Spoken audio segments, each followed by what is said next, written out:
Howdy. So my name's Jamie Skella, and I'm the co-founder of an Australian technology startup named Contact Light. When George asked me to come and speak on the topic of building better products, the first thing that sprang to mind, in fact, wasn't about execution. It was a lot deeper than that. It was about what is the precursor, what is the enabler for building better products, and it's in fact about productivity and culture. Over the past sort of 15 years, I've worked for a lot of these big brands and big products and some small ones as well, but over that 15 years, there was a sort of recurring themes in regards to why we weren't as successful as we'd liked, why our products perhaps weren't as good as they could have been. And I thought that to frame that problem, this image is probably a relatively apt symbol.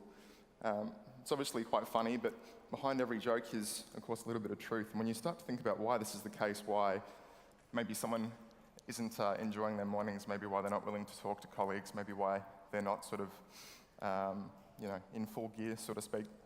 Is it because they were up too late the night before? Is it because we're requiring them to get up too early, repetitively? Is it because maybe they just work better in the afternoon? You've got pragmatic thinkers who tend to be early risers, and you have creatives who very often tend to do their best work in the afternoon and evening. So, in part of addressing this, I wanted to give a few examples, things that we now know based on research and real studies, which is simply that adding more hours to the workday does not actually correlate to higher levels of productivity. In fact, we've seen as we've gone from 10 hours to 8 hours, and now in Sweden, 6 hours, productivity actually increases for a whole range of reasons, but staff satisfaction is one of them. And I think the reason why there is sort of opposition to this is largely culture-based, and it's leadership philosophy-based. If you look at big corporates, the employee who comes in at 6 a.m. and leaves at 6 p.m. is often perceived as the better worker. But in fact, studies reveal that managers often don't know the difference between a staff member that's actually working 80 hours and one that's pretending to work 80 hours. The infamous Macintosh team, the guys that brought out that first Mac, they infamously wore t-shirts, priding themselves on their 60-hour work weeks. But now what we know based on behavioral psychology and the research done by productivity experts is that we would have gotten that Macintosh about a year ahead of schedule, well, a year ahead of when it was supposed to be delivered, if they'd actually cut that work day in half, that work week in half. Less than 3% of the population can actually sleep fewer than 6 hours per night and still be productive. The incredible thing here is that there's probably quite a few people who think, well, I'm a part of that 3%, but of that 3%, for every 100 people who believe they're part of this sleepless elite, 5 of them aren't. So it's a very, very slight chance that you have this biological and sort of cognitive makeup to be able to perform on a lack of sleep. So how have we fixed it? We've sort of set up what is effectively 7 sort of principles. These have really just been abstracted from our employee handbook, which is publicly available at handbook.contactlight.co. And I won't go into them in huge amounts of detail, so please feel free to read through that in your own time if you care to. The first one is work where you want. We're a completely distributed workforce, and that's a relatively recent eventuation from a partly distributed one. But what we know is that by killing the commute for staff, you actually deliver the perceived benefit to them of an approximate $55,000 in pay rise. So it's a big deal being able to remove that and give them flexibility to be able to work from a pub or a cafe. Can I just grab some water? Cheers. We're going good for time, so. Number 2, turn off your alarm. Should actually have probably been phrased, don't set an alarm. And it's one of our more controversial ones, but the basic rule of thumb here is that if you get to bed at a reasonable hour, you'll wake up at a reasonable hour. And again, it's about making sure that we are in sort of our prime to be able to doing our best work. So whether your body needs 6 hours of sleep tonight or 9 hours, that's fine. Take the time, because then you're going to be up on your body clock. It's going to be on your body's terms, not one of an alarm. Number 3 is work when the inspiration strikes. Part of the sort of mentality we've tried to cultivate at Contact Light, being that you can effectively work when you want, is that when inspiration strikes, or you have that sort of light bulb moment in the shower, or sitting on the couch at home, to capitalize on that, because it's hard to get that back, that little sort of spark of magic. And of course, take some time for yourself later, but we encourage the guys to, take that opportunity, do some work at, late at night or early in the morning, and they can take time for themselves to do whatever it else is they want to do at another time. Own the quality of your deliverables. It's pretty clear. I mean, we're a small team at the moment, so it's about making sure that everything that's handed over, because it can't be checked and double-checked, that if you're not proud of it, effectively ask the question, is it actually good enough? Experiment without permission is number 5. And this sort of plays on the permissionless innovation catchphrase that gets bandied about quite a bit, but I'm actually a big believer in it. Of course, before innovation becomes experimentation. So making sure that everybody involved in product at Contact Light has the control and the confidence to be able to go off there and try new things, even for breaks, because we'll just fix it. Use your best judgment. Very, very sort of similar to the last one, backing off that same concept. But again, we employ people because we believe they're brilliant, and we employ them because we need them to tell us what the right things to do are, rather than us try and dictate without specific sort of expertise in these various areas.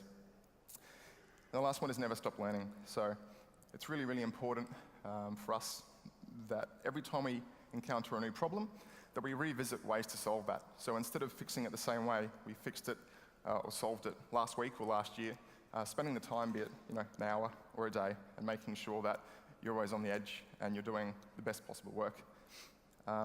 What this all really boils down to for Contact Light is simply we have our eye on the results, not on the clock. So it all sounds pretty lofty, of course. Some of you might have heard about a working philosophy called ROWE, Results-Only Working Environment. And that's kind of where we base this off. But it is working out pretty well. This slide here doesn't represent negatives or sacrifices. This slide, in fact, represents benefits. Our board was pretty blown away when we handed over our first budget because it seemed to have a whole lot of gaping holes. And we had a lot more money for things that we could spend on other initiatives as opposed to things like floor space, physical infrastructure, printers and papers, expensive work lunches and transport. And the reason we can do this is for a few reasons. One is that, as mentioned, we are distributed. So we've got 3 people in Melbourne right now. We've got 2 in Sydney, and we've got 1 in Brisbane.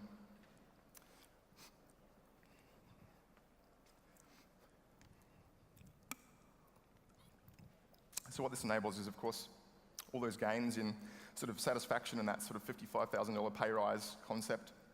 And that in itself is enabled by a set of modern tools and processes. This is kind of our business stack, I suppose, from top to bottom being left to right. And on the left we have Google Apps. We use them as sort of a north for most of our other services, but also things like shared calendars and live collaboration with documents. But we rarely use email because Slack has pretty much now dominated that inter-team communication for us. Everything is in Slack, from App Store reviews to builds being submitted to GitHub. It is the sort of single point of truth that delivers complete transparency and visibility to absolutely everybody in the team. We found that prior to moving to a fully distributed model, we would be having conversations here in the Melbourne office, which then would need to be relayed via Slack after the fact, or that we'd be sitting next to each other, talking to each other via Slack, despite the fact we were right next to each other. So that was part of the reason we moved to a distributed workforce, to actually get even additional efficiencies. Trello, I'm sure everyone's familiar with. GitHub, most people probably are. GitHub and Amazon AWS are probably 2 of the biggest pieces of the puzzle that allow us to work this way, simply based on the ability to scale up and down at a very cost-effective price point. In terms of applications, we've got an app called Otto. As of today, Otto is live bus tracking, point of interest database searching, and wayfinding for students at Curtin University in Western Australia.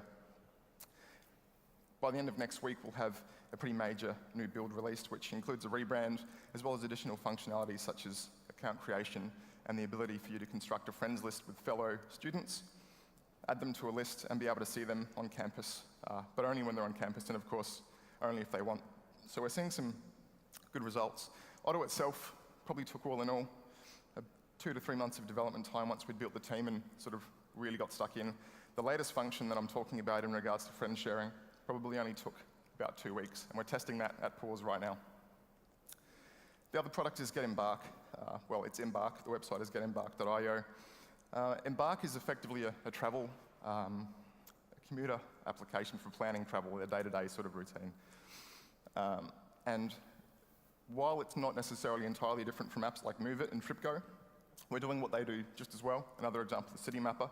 But we've got some patented technology in there as well, which sort of boosts its value for large segments of the consumer market, which enables them to interact with screens in spaces along their daily commute without any need for things like QR codes or NFC.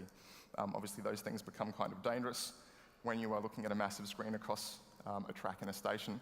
So we've looked at ways to basically enable our mobile application to know exactly which screen you're next to and what content is playing on that screen just by being in its proximity. And if you walk a little way down the track to another screen, obviously what's on your mobile device right then will relate to that. An example of this in practice, other than the obvious, which is outright, e-commerce purchases, things like polls and surveys, things like downloading long-form content to short content trailers.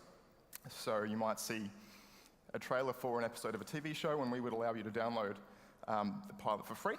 And then from that point, you could rate that, and if you liked it, we could upsell to things like the entire season at a discounted price. But the interaction that is perceived most positively at the moment is the ability for you to see a product that you like, such as a jacket, and to just mark it as something that you like. It goes into your sort of list within the application, and then when you walk past a retailer sometime into the future who's selling that jacket and they're selling it at a discounted price, we'll send you a push notification. So it's about giving the consumer a proactive ability to engage rather than us just sticking stuff in their face and following up them when we have the right offer. We're not alone, and I guess to sort of wrap up, there are lots of other companies doing similar things in terms of ways of working, and they are building great products. I'm sure you're familiar with all of the brands on this screen because they all make great stuff and they do great work. Netflix is a results-only working environment. Buffer is a completely distributed team. Basecamp has remained small on purpose because by staying small, rather than forcing growth, they've been able to maintain satisfaction, great camaraderie, and have huge returns. They're obviously doing very well financially. GitHub's about 70% distributed. So these are all very good examples of how, by sort of challenging the status quo in relation to work process, business structure, that we can actually improve the lives of our employees and actually build these better products. Thank you.